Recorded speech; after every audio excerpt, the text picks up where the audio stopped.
La información en primera persona. Audios de la mañana. En De Acá en Más.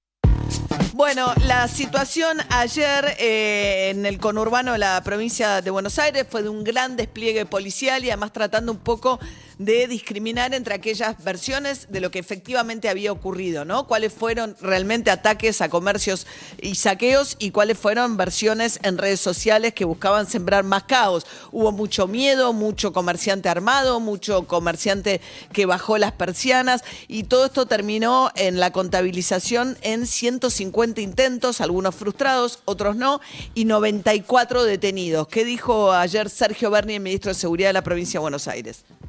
Tuvimos en una hora pico de manera conjunta y coordinada más de 150 intentos que fueron todos interceptados por la policía, salvo los hechos que son de público conocimiento en Moreno y algún otro lugar, pero se coordinó absolutamente todo, la policía intervino, tenemos 90 detenidos, los cuales estamos trabajando para que se caracterice como robo en poblado y en banda. ¿Eso qué quiere decir? No es un robo común, es un robo calificado y que tiene, primero que no es excarcelable y aparte tiene una condena de casi 15 años. Bien, eso decía Sergio Berni. Más temprano la vocera presidencial Gabriela Cerruti había señalado como culpables de agitar la situación, que tuvo también momentos, digamos, réplicas que precedieron a los hechos en el conurbano de la provincia de Buenos Aires, en Neuquén, en Córdoba, en Mendoza y Bariloche. Negro, tuvo una situación complicada, Río Negro, Bariloche. ¿Qué había dicho Cerruti? Este actor fundamental que tenemos, que son los grupos de WhatsApp, el TikTok, las redes sociales, el Twitter, no existían, digamos, ¿no? Entonces, nosotros tenemos la obligación de estar mirando eso permanentemente, porque además, efectivamente, tenemos candidatos que están de la oposición, que están yendo a las elecciones en octubre, que el clima que se fue generando y el clima en las redes era de cuentas, a mí me dicen, no, ese era de Milei, pero ahora lo compró Burrich, hablando de los tuiteros, digamos, ¿no? La verdad es exactamente lo mismo, si hasta ayer era de Milei y si hoy lo compró Burrich, o si no, o si es un militante espontáneo de alguno de los dos, o de los dos, digamos, lo que es cierto es que el clima en las redes sociales, y ayer todo el día, los fueron generando las cuentas que están ligadas a los grupos de Libertad Avanza, en algunos casos también a los grupos de Burrich. Bueno, esto dio origen a una denuncia del fiscal Marey Juan, que está investigando, que en realidad lo que le plantea es que es omisión de denuncia, que si sabían de antemano y no actuaron, entonces hubo una omisión de denuncia. Lo que hubo también fue otros funcionarios de la provincia y de Nación que se despegaron de esta acusación en contra de Milei. Sergio Berni, por acaso. Es el 7, Leo. Digo de que Milei con esto no tiene nada que ver, porque cuando uno analiza la personalidad, yo creo que Milei es de las personas que no hacen lo que no le gusta que le hagan. Y cuando lo operaron a Milei con el tema de que pagaban los cargos en las listas, sintió que era una operación y lo vi angustiado. Lo vi angustiado, dice Berni. También Aníbal Fernández, el ministro de Seguridad de la Nación, dijo que no tenía pruebas para hacer una acusación de esas características. No son espontáneos, que no es una casualidad. Si yo tuviera quien está detrás, hubiese empezado por ahí para que usted no me lo pregunte. No se lo contesto porque todavía nosotros no tenemos datos fidedignos que nos hagan decir fulano o mengano son los responsables. Yo no lo puedo hacer eso. Si otra persona del gobierno lo hizo, sabrá por qué lo hace. Y si hay otros casos de acciones que tuvieron que o vieron gestos de la política y de algunos de los candidatos o representantes de algunos de los candidatos, que lo digan y lo presenten ante la justicia.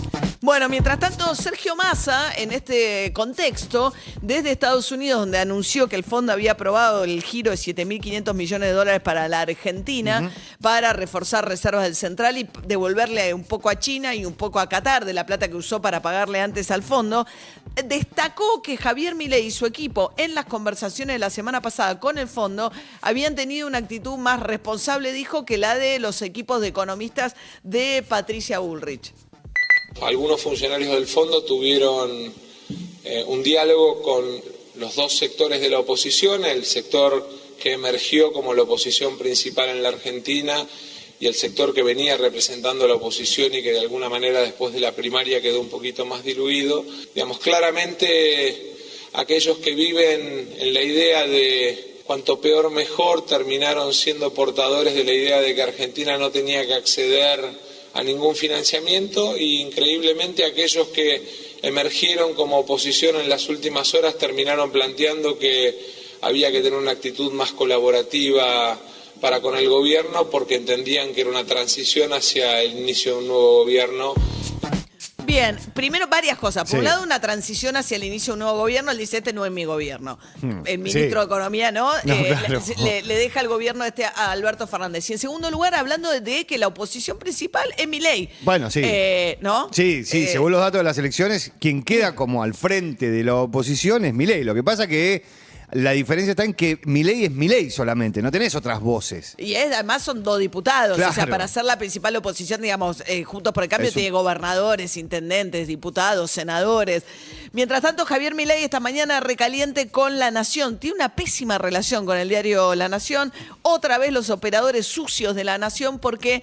Porque La Nación dice que votó junto con el kirchnerismo, con el oficialismo, en contra de derogar la ley de alquileres, que ayer se le dio media sanción a la ley de alquileres, a derogar, no, a una nueva. A una modificación a la ley de alquileres. Y él dice, no, que votó en contra de todo. Votó el proyecto del oficialismo y el proyecto de la Juntos por el Cambio. Los dos los vota en contra, porque dice que él no quiere ninguna regulación de ningún tipo, ni 2 años como propone el nuevo proyecto, ni 3 como el viejo proyecto, ni actualizaciones anuales o cuatrimestrales. Solo quiere derogar la ley. Solo quiere derogar la ley.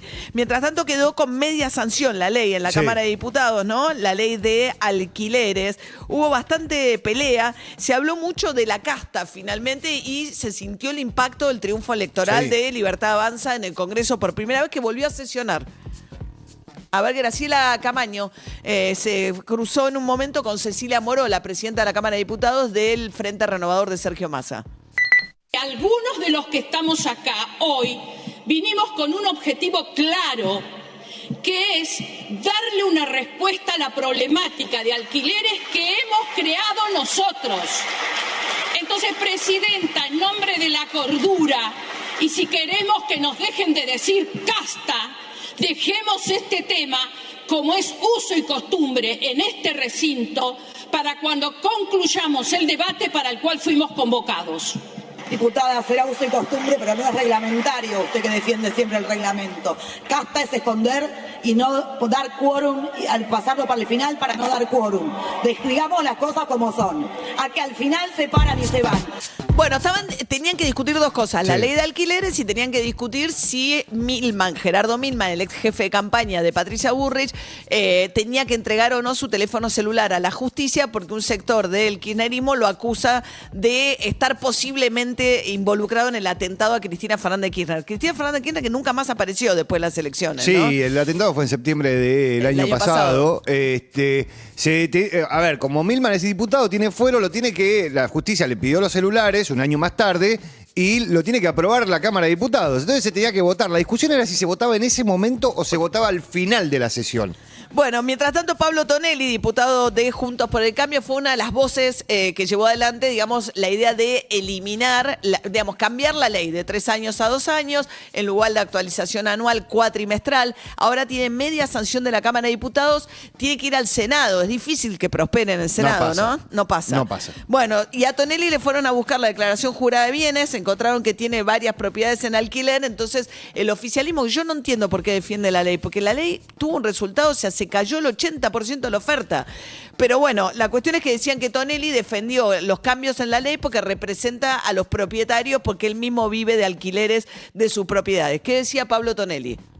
Al momento de aprobarse la ley, los inmuebles que se ofrecían en alquiler aquí en la ciudad de Buenos Aires eran alrededor de 8.000. Hoy en día esa oferta ha bajado muy por debajo de las 1.000.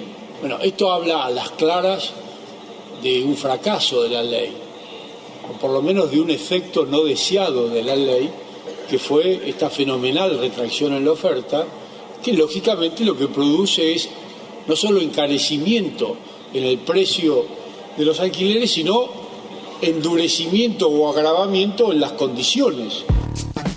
Bueno, a ver, Tonelli es un diputado que el 10 de diciembre deja la Cámara de Diputados, no renueva, pero es un histórico dentro del PRO y dentro de Juntos por el Cambio.